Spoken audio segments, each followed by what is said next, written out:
10th के बच्चों का आज मैथ का एग्जाम था।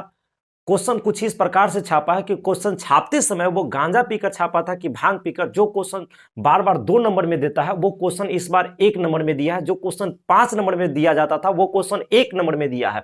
कहने के मतलब बच्चों को फंसाने के लिए खाली ये सब करता है। उसको खुद नहीं पता कि कौन क्वेश्चन देना चाहिए 1 नंबर में, कौन क्वेश्चन 2 नंबर में देना चाहिए। क्योंकि समदुरस्त वाला जो क्वेश्चन है बार बार 2 नंबर में देता था, इस बार 1 नंबर में दिया है। लग रहा है कि कोई बैंकिंग का क्या चीज का तैयारी कर रहा है, उसको खुद नहीं पता है कि इस तरीका से क्वेश्चन, जो वो क्वेश्चन बुक में नहीं वो क्वेश्चन दे दिया है। जब सिद्ध करने के लिए भी दिया है तो स्क्वायर लगा के, मतलब रूट सिद्ध करने के लिए दिया है कि इतना एक अपरिमेय संख्या। इस कौन क्वेश्चन कौन बुक में जब बुक से क्वेश्चन देना ही नहीं रहता है तो बुक क्यों चलाता है बच्चा के लिए, है ना। बुक नहीं चलाना चाहिए था। अभी हम सबका पहला का ए, दूसरा का बी, तीसरा का सी हम अभी बताने वाले हैं।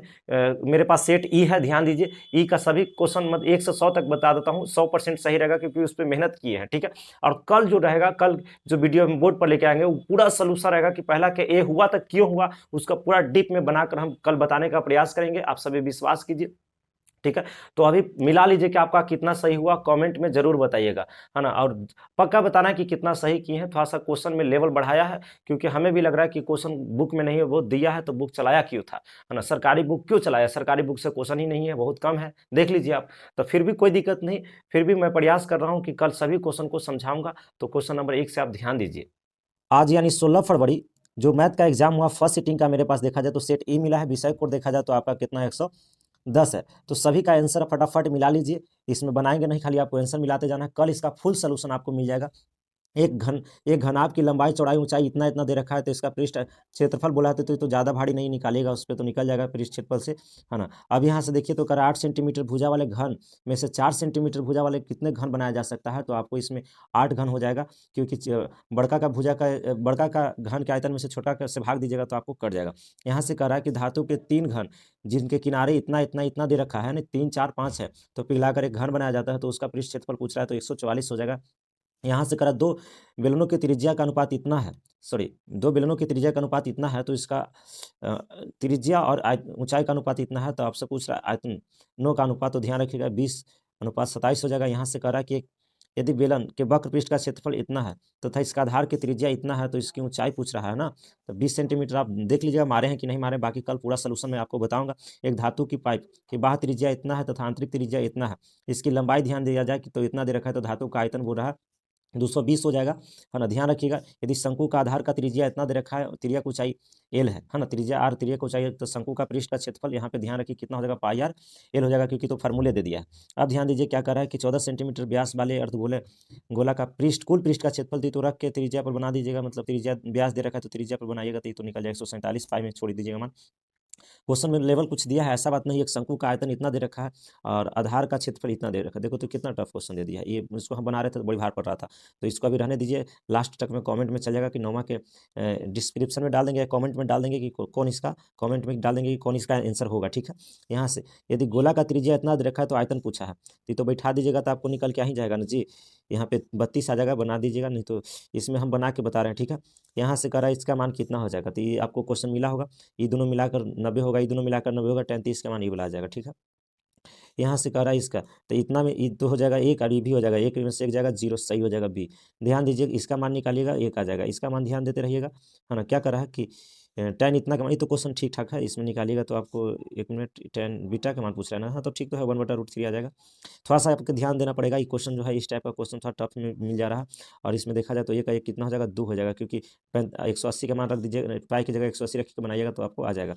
यहाँ से देखिए क्वेश्चन तो नहीं टफ दे दिया है, ये क्वेश्चन बनाते रहेगा बैठ के तब ना बनेगा जी। इसको हम कमेंट में करेंगे 9 को 16 को कि कितना आंसर होगा। क्या करा, दो वृत्त का क्षेत्रफल का अनुपात इतना दे रखा है तो इसका त्रिज्या का अनुपात बोला, तो हम बताएं कि क्षेत्रफल ज्यादा बड़ा होता है, इसलिए आपको कह रहा है कि त्रिज्या, तो इसमें रूट लगाइएगा। अगर त्रिज्या देकर क्षेत्रफल पूछता तो स्क्वायर लगाते, तो रूट लगाइएगा तो स्क्वायर से, अगर एक से स्क्वायर का रूट लगाइएगा तो स्क्वायर से रूट खत्म हो जाएगा, डी राइट आंसर आ जाएगा। इस प्रकार से आपको ध्यान देते रहना, आगे की ओर बढ़ते हैं। एक वृत्त का क्षेत्रफल इतना दे रखा है तो उसका व्यास पूछ रखा है, तो इसमें तो इजी क्वेश्चन है ना, इसमें तो बन ही रहना चाहिए थोड़ा सा, लेकिन बनाने एक अच्छा दे दिया क्वेश्चन, है ना। ध्यान दीजिए 5 चक्रों में 14 सेंटीमीटर त्रिज्या, 5 चक्कर में 14 सेंटीमीटर त्रिज्या के पहिए द्वारा तय की गई दूरी, तो इससे पहले आप क्या निकाल लीजिएगा, व्यास निकाल लीजिएगा, त्रिज्या दिया था क्योंकि व्यास पर ही चक्कर लगाया जाता है। तो आप सबसे पहले व्यास निकाल लीजिएगा और इसको जब उसके बाद 5 से गुना कीजिएगा तो 400 कितना आ जाएगा, 40 आ जाएगा। चलिए आगे बढ़ते हैं, है ना। एक वृत्त का क्षेत्रफल एवं वर्ग, एक वृत्त का क्षेत्रफल एवं वर्ग का क्षेत्रफल बराबर है, तो परिमाप जो पूछेगा ना, ध्यान दीजिएगा 1:1 होता है। अब क्या किया जाए, इसमें थोड़ा सा उसको कल सोल्यूशन में बताएंगे। निम्नलिखित में कौन बहुपद नहीं है, तो यदि यहाँ पे x आ गया बट्टा में तो नहीं होगा, क्योंकि बट्टा में नहीं रहना चाहिए, इस पावर माइनस नहीं रहना चाहिए, भिन्न में पावर नहीं रहना चाहिए, रूट में नहीं रहना चाहिए, बताया गया था। इतना करा, इसका घात पूछ रहा है, कितना पूछ रहा है, क्या पूछ रहा है, घात। तो घात अगलका में अगलका से गुना कीजिए, तो अगलका में तो 6, अगलका इधर 5 है, ऊपर में क्या 6 5 11 हो जाएगा, तो अधिकतम यही ना हो जाएगा। नेक्स्ट शून्यंक पूछा है, तो 11 उधर जाएगा, प्लस में स्क्वायर हटेगा तो प्लस माइनस रूट दोनों आ जाएगा, यहाँ पे 20 सही हो जाएगा। यदि इतना और इतना यहाँ पे दे रखा है, इतना का शून्यंक हो तो, है ना, इतना का क्या है शून्यंक, तो यहाँ से पूछ रखा है, तो इसमें आपको निकालना पड़ेगा। तो इसमें क्या रखेंगे कि मतलब बराबर आएगा, कहने की मतलब कि शून्यंक है, तो इस पे बहुत टफेस्ट दे दिया, इसमें गुना करो तो आपका यही हो जाएगा, डी हो जाएगा। बनाइएगा, कल इसमें बना देंगे, है ना, बना के बताएंगे। ये सब क्वेश्चन छोड़बे किए होंगे, हमें पता है कि आप लोग छोड़ दिए। ये क्वेश्चन आपसे पूछ रहा है, तो इसका तो निकालिएगा तो आ जाएगा, है ना, इसका 8 आ जाएगा। कह रहा है यदि बहुपद इतना का शून्यंक का गुणनफल इतना, ये कुछ ठीक क्वेश्चन है, हम बताएंगे कल। निम्नलिखित में से किस द्विघात बहुपद का शून्यंक, किसी द्विघात मतलब किस द्विघात बहुपद का शून्यंक इतना है, इस पर मान रखिएगा तो आपको आ जाएगा। थोड़ा सा इसको निकाल के देख लीजिए, देखना पड़ेगा, हम कल दिखाएंगे, है ना। यहाँ से क्या करा, बहुपद यदि बहुपद इतना का शून्यंक कितना है, तो ये ठीक क्वेश्चन है। ऊपर आप अल्फा इंटू बीटा का मान रखिएगा, तो इस माइनस एक बार में टोटल सब कट जाएगा। यदि बहुपद इतना का शून्यंक इतना है, तो यदि क्यू एक्स का शून्यंक कितना है, इतना हो, तो क्यू एक्स का गुणनखंड पूछ रहा है, तो एक्स प्लस 3 होगा, क्योंकि देखिए यहाँ से 3 उधर जाएगा तो प्लस में ही चला जाएगा। यहाँ से करा, इसका आंसर क्या हो जाएगा देख लीजिए अच्छा से, तो इसका आंसर क्या हो जाएगा 2 हो जाएगा। इसको बना के करा, इसको भाग दीजिएगा, है ना, तो आपसे भागफल पूछ रहा है, भागफल का घात पूछ रहा है ना। कल इसका डिटेल्स हम बताएंगे। यदि बहुपद इतना तो इतना का शून्यंक अल्फा बीटा है, तो इसको तो निकालिएगा, तो आपका आंसर आ ही जाना चाहिए, -4 आ जाएगा, है ना। तो क्वेश्चन में दम दिया है, प्रथम 10 विषम संख्या, विषम का बोला है, इसीलिए इसको 1 हो जाएगा, प्रथम 10 तो 1 हो जाएगा, यहाँ से 3 हो जाएगा, बस सबको जोड़िएगा तो इस प्रकार से आ जाएगा, 10 आ जाएगा। माध्य पूछा है ना, सबका जोड़ के बहुत टाइम उसमें लगता है। यहाँ से माध्यिका बोला है, तो माध्यिका तो आरोही अवरोही क्रम में सजाएंगे, बीच वाला को हटाएंगे तो 16 आ जाएगा। ध्यान दीजिए, यहाँ से करा 33 नंबर, बहुलक जो ज़्यादा बार लगता है 6 सबसे ज़्यादा बार दिखाई दे रहा है। यहाँ से कह रहा है कि इतना, इसमें कह रहा है कि एक परम वार्ता वांटन के माध्य एवं बहुलक कितना है, तो इसका माध्य पूछा है ना, माध्यक नहीं माध्य पूछा, तो 3 गुने माध्य वाला भी बनाइएगा, ये आंसर आएगा। थोड़ा सा क्वेश्चन में लेवल बढ़ा के दिया, लग रहा है ना कि इंजीनियरिंग की तैयारी कर रहा है ना। यहाँ से x का मान पूछा है, 7 निकल जाएगा। चलिए, एक असंभव घटना, ही तो सब जानता है बच्चा कि 0 होता है असंभव घटना का मान।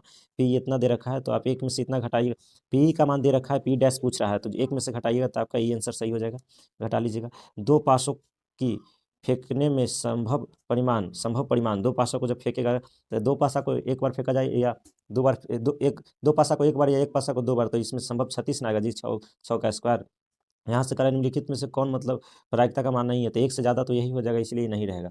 एक पासे को एक बार फेंका गया, तो विषम संख्या नहीं आने की प्रायिकता अगर देखा जाए तो 1/2 हो जाएगा, इसको बनाइएगा, है ना। यदि यहाँ पे करा पी इतना दे रखा है और ये इतना है, इतना जोड़ने वाली रेखाखंड के मध्य बिंदु कह रहा है ना, तो इसको तो बनाइएगा तो आ जाएगा। इसमें थोड़ा हम बनाएंगे, कल तक में बताएंगे, थोड़ा टाइम लग रहा था, इसीलिए आप लोग को आंसर की भी देना। यदि एक 3 बिंदु एकाकी है ना, या एक रैख बोल सकते हैं, यहाँ से एक रैखी है, तो रैखिक मतलब है, तो त्रिभुज का क्षेत्रफल, तो एक रैखिक मतलब एक ही लाइन पर आता है, 1 2 3 बिंदु लाइन से रहेगा ना, तो यहाँ पे कोई त्रिभुज का निर्माण नहीं करेगा, 0 हो जाएगा। त्रिभुज एबीसी का शीर्ष के निर्देशांक क्रमशः इतना इतना इतना है, तो उसका केंद्रक पूछा है, तो आप निकाल लीजिएगा, हम निकाल लिए हैं, 4 और कमा 0 आ जाएगा। यहाँ से देखा जाए तो कह रहा है कि एक त्रिभुज का एक त्रिभुज एबीसी इतना में, इसको बनाइएगा ना, इसमें टफ नहीं है, देखो तो इसमें क्वेश्चन तो नहीं बनाएगा तब ना, जिसको बता देंगे कमेंट में, वैसे तो कोई नहीं उसमें बनाया होगा, ये भी क्वेश्चन उतना ही है, लेकिन इसको निकालिएगा तो आ जाएगा, यहाँ से इतना आ जाएगा 2:1। यहाँ से यदि दो समरूप त्रिभुज का संगत भुजाओं का अनुपात इतना है, तो परिमाप इसमें ध्यान रखिएगा, परिमाप पूछे ऊंचाई से हम कुछ बोलेगा तो वही हो जाएगा, अगर क्षेत्रफल बोलता था स्क्वायर होके होता, आयतन बोलता था क्यूब होके होता। यहाँ से आप इसको निकालने का प्रयास कीजिएगा, तो क्वेश्चन का आंसर जो आ जाएगा आपका 90 डिग्री आ जाएगा, है ना। चलिए, यहाँ से आपका आंसर आ जाएगा 4:1 आ जाएगा। क्वेश्चन पढ़ लीजिएगा बढ़िया से। नेक्स्ट क्वेश्चन क्या कह रहा है, इस सब क्वेश्चन कौन बनाया जाएगा, लेकिन इसको बनाएगा तब ना, इतना बड़ा क्वेश्चन कोई बनाएगा, हम बनाए हैं तब इतना आया है, इतना भार पड़ रहा है ना। एक समबाहु त्रिभुज, है ना, समबाहु त्रिभुज की एक भुजा इतना दे रखा है, उसका ऊंचाई पूछा है, तो ये तो निकल जाएगा, इसमें कोई भारी है नहीं, निकालिएगा। यदि 2a + 3b बराबर दिया है इतना और इतना है, तो इसमें तो निकालिएगा, तो इसका a बराबर 1 आ जाएगा, b बराबर 2 आ जाएगा, रख के देख लीजिएगा, मान बराबर आ जाएगा। एक रैखिक समीकरण इतना और इतना है, तो यहाँ से कह सकता है कि हम लोग इसको असंगत होगा, क्योंकि a1/a2 बराबर b1/b2 not equal to c1/c2 पर ही कट जाएगा, है ना। इसमें भी देखिए, ये सब इजी है, इसका आरेख समानांतर होगा, आरेख कहेगा तो समानांतर हो जाएगा, है ना। इसको निकालिएगा तो ये a1/a2 b1/b2 पर ही बनेगा, a1/a2 बराबर ये भी उसी पर बनेगा ना, कितने हल होंगे, तो यहाँ से a1/a2 b1/b2 कीजिएगा, तो इसमें कहेंगे एक हल होगा, क्योंकि a1/a2 not equal to b1/b2 आएगा। चलिए नेक्स्ट, के किस मान के लिए समीकरण इतना इतना का अनेक हल होता है, अनेक हल के तो बराबर में 0 कीजिएगा ना, तो यहाँ से आपको आ जाएगा, आपका 10 हो जाएगा के का मान, है ना। अब ध्यान दीजिए, क्योंकि a1/a2 बराबर b1/b2 पे कीजिएगा तो 100% ये आपका बन जाएगा। नेक्स्ट यहाँ से क्या करा है कि निम्नलिखित में से कौन समांतर श्रेणी है, तो ये तो एकदम बिल्कुल नहीं, ये भी नहीं है, ये भी नहीं है, आपका डी हो जाएगा, है ना, क्योंकि उस समय का अंतर सेम नहीं था। पी के किस मान के लिए इतना और इतना इतना, बाप समांतर श्रेणी, तो इसमें अगर निकालिएगा तो यहाँ पे आ जाएगा आपका 4। बहुत भार पड़ा निकालने में, इसीलिए हम लेट करके आपको वीडियो बना लेंगे, 100% सही है। एन समांतर श्रेणी इतना है तो एनवा पद इतना दे रहा है, तो इसमें क्वेश्चन आपका B is the right answer हो जाएगा। ठीक है, ध्यान दीजिए, यहाँ से ध्यान देना है, समांतर श्रेणी का यहाँ पे करा दूसरा पद इतना है, दूसरा पद 13 और पांचवा पद इतना है, तो विलोपन विधि से हल कीजिएगा, आपका आ जाएगा, है ना। समांतर श्रेणी इस देखो, तो कौन वाला सिलेबस में है कहीं क्वेश्चन बुक में ना, लेकिन दे दिया है, चट्टन के पकड़ पकड़ के मारल खोजता है। यहाँ से निकाल लीजिएगा, 2 आएगा, हम निकालेंगे कल सबका। इस समांतर श्रेणी 11वां पद बोला है तो कुछ ठीक क्वेश्चन है ना। यहाँ से समांतर श्रेणी का यहाँ से कर 8वां पद, यानी आपको लास्ट दे दिया है, तो एन बराबर आपको टी एन बराबर दे दिया है, तो इसमें निकालिएगा तो आपको 12 आ जाएगा, है ना। यहाँ से समांतर श्रेणी के 50वां पद का योग बोल रखा है, तो 50 पदों का योग करोगे तो ये वाला आ जाएगा, है ना। बिंदु इतना इतना कि किस चतुर्थांश में, तो ये ठीक क्वेश्चन दिया है कि चतुर्थ में, प्लस माइनस देख लेगा तो बिंदु इतना इतना के बीच की दूरी तो 2 आ जाएगा। सरल रेखा एक्स बराबर -2 y बराबर 3 कि कटान बिंदु, तो इसमें तो ध्यान दीजिए, 2 और -2 और 3 हो जाएगा, ये तो जहाँ मिलेगा वहीं हो जाएगा आपका, ये सही होगी, इसमें तो दिक्कत नहीं है। यहाँ से कह रहा है, देखिए क्या कर रहा है, बाई अक्ष पर क्वेश्चन देखिए, तो 5 नंबर 3 नंबर में 2 नंबर में सब क्वेश्चन पूछता है, बाई अक्ष पर वह बिंदु ज्ञात करे जो इतना से समदूरस्थ, इसमें 2 नंबर के इंपॉर्टेंट क्वेश्चन है, जगह दे दे बैठ के कौन बनते रहेगा, है ना। यहाँ से देखिए, यहाँ से आपका क्वेश्चन भी उतना ही हार्ड दिया है बाप, क्वेश्चन फिर सबका आंसर इसे बताएंगे, हड़बड़ाइए नहीं, आंसर हम जरूर बताएंगे आपको। यहाँ से करा ई पर में हो जाएगा, क्योंकि रूट से निकल जाएगा, 64 का 8 निकलेगा, और 81 का 9 निकलेगा, प्लस 16 का 4 निकलेगा, 3 का 9 निकलेगा, इसमें देखा जाए सबको जोड़िएगा तो आ जाएगा 8 4 4 4 12 12 8 4 12 हो जाएगा, 12/9 ई पर में हो जाएगा, पर में हो जाएगा। नेक्स्ट ध्यान दीजिए, यहाँ से ई का पर में है, क्योंकि इतना गुना कीजिएगा ना, तो ये 6×5 = 30 का वर्गमूल ना निकलता है, यहाँ पे आ पर में आ जाएगा। यहाँ से करा इसका बार, तो 9, यहाँ से आप ध्यान दीजिए, बार हटाइएगा तो 3/9 हो जाएगा, प्लस 4 बटा कितना हो जाएगा 9, तो 4 और 3 7/9, यहाँ पे सही है। आगे ध्यान दीजिए, करा इतना इतना, तो x/z, यहाँ पे इसको बनाने वाला क्वेश्चन है आपका, ए हो जाएगा सही आंसर। इतना का गुणनफल निकालोगे तो 100√अंडर, दोनों को गुना करेंगे तो कितना आ जाएगा, √150 आ जाएगा, तो इसको निकालेगा नहीं, आपड़ में ही रहेगा। चलिए ध्यान देंगे, इतना इसको हल कीजिएगा तो कुछ इस प्रकार से आएगा, है ना। आगे चलते हैं, मस्सा इतना दिया है, लसा इतना दिया है, तो गुण यहाँ से पूछ रहा है, तो दोनों का गुणनफल मतलब खाली दोनों गुना कर दीजिए, आपको आंसर आ जाएगा। ठीक है, यदि भाग क्या दिया है, भाग एल्गोरिथम में इतना, तो यहाँ से करा कि बी बराबर इतना, क्यू बराबर इतना, आर बराबर इतना, तो ए का मान, तो यहाँ से फार्मूला में बैठा दीजिएगा, ए बराबर बी क्यू प्लस आर पर उन्हें मान रख दीजिएगा, सब आ जाएगा 16/6 आ जाएगा। ठीक है, यहाँ से देखा जाए तो करा कि यदि क्यू एक धनात्मक पूर्णांक है, निम्नलिखित में से कौन धनात्मक विषम पूर्णांक होगा, तो 6 एक 7, यह जोड़ला पर 6 एक 7 होता है, विषम बोल रहा था इसलिए। 2 लगातार सम संख्याओं का महसा पूछेगा तो हमेशा एक ही, तो कुछ ठीक क्वेश्चन है। किसी वृत्त के 2 समांतर स्पर्श रेखाओं के बीच की दूरी 10 सेंटीमीटर है, तो वृत्त की त्रिज्या, ये तो बनाने लायक क्वेश्चन है ना। यहाँ से ध्यान दीजिए, करा दो वृत्त यदि बाह्य रूप में परस्पर स्पर्श करता है तो घनिष्ठ बिंदु, तो बाह्य रूप से स्पर्श कर रहा है, 2 वृत्त है, तो यहाँ से देखिए ये बाहर स्पर्श कर रहा है ना, तो 1 2 बीचवा से वो खींचाएगा, 3 गुना हो जाएगा। ध्यान दीजिए, यहाँ से करा किसी किसी बाह्य बिंदु P वृत्त पर, इसको ध्यान दीजिए, ये बनाने लायक क्वेश्चन बनाएगा, बहुत ही सब टफेस्ट क्वेश्चन दे दिया है, इस बार लगता है कि पता ना गांजा पी लेता कि भांग पी लेता। यदि बिंदु इतना सेंटीमीटर, यदि त्रिज्या 3 सेंटीमीटर त्रिज्या वाले एक वृत्त पर स्पर्श रेखा खींचा गया 60 सेंटीमीटर, कौन बना भेजाएगा, बना के हम भेजेंगे फिर, है ना। ऐसे तो नहीं, थोड़ी ना बोला क्वेश्चन बनाया होगा। साइन इतना का मान इतना दिया है इतना, तो थीटा का मान इसमें निकालोगे तो 40 आ जाएगा। चलिए 86 नंबर देखते हैं, ए बी में यहाँ पे देखा जाए तो ए बी सी में यहाँ पे दे रखा है, तो ए बी, तो यहाँ से हम लोग करेंगे, तो कह रहा है कि 90 डिग्री है ना, तो दोनों को जोड़ के 90 आ जाएगा, टेन साइन 90 का मान एक ही होता है, ठीक तो है, बताएंगे फिर कल हम डिटेल्स। सेक इतना दे रखा है इतना, तो यहाँ से कह सकते हैं कि sec square theta minus tan square theta का मान 1 होगा, प्लस यहाँ 2 जुटेगा तो 3 हो जाएगा। नेक्स्ट टेन थीटा ये बराबर इतना है, तो साइन थीटा तो बच्चा बच्चा बनाएगा रहे। यहाँ से ध्यान दे, इसका मान निकालोगे तो आपका यही आ जाएगा, हम ये सब दे दिया है, बड़ा क्वेश्चन में क्या क्या आ जाए उसमें पगला था साला। यहाँ से क्वेश्चन ये वाला दिया है, तो इसका राइट आंसर ही हो जाएगा। निम्नलिखित में कौन द्विघात समीकरण है, तो द्विघात समीकरण, तो यहाँ पे देखा जाता है एक्स बटा में इसलिए नहीं हुआ, रूट में है एक्स इसलिए नहीं हुआ, यहाँ बटा में इसलिए नहीं हुआ, इसलिए डी सही है ना। यहाँ से देखिए करा कि यदि द्विघात समीकरण इतना, तो के का मान निकालेगा तो आपका कितना आ जाएगा, 2 आ जाएगा।